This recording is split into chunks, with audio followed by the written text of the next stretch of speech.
The potential energy of A freely falling object decreases progressively. कोई भी object जब freely fall कर रहा होता है, मतलब किसी हाइट से गिर रहा होता है, तो उसकी पोटेंशियल एनर्जी डिक्रीज होती जाती है।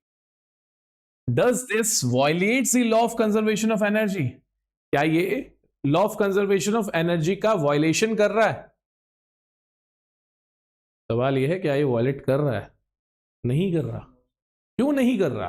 बिकॉज फ्रीली फॉलिंग ऑब्जेक्ट की पोटेंशियल एनर्जी तो डिक्रीज होती जाती है, बट मीनवाइल उसकी काइनेटिक एनर्जी इंक्रीज होती जाती है। ये हमने ऑलरेडी कहां देखा था? Law of conservation of energy में, और हमने इसका प्रूफ भी किया था। So it does not violets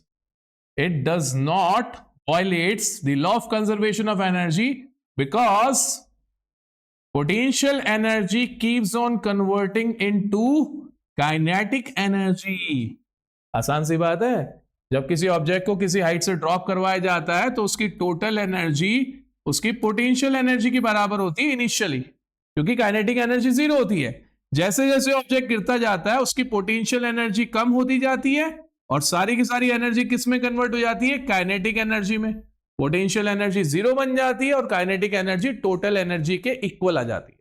और यही law of conservation of energy में हमने देखा था, और यहां पे भी हमें उसी बात का ध्यान रखते हुए आंसर करना है। इजी।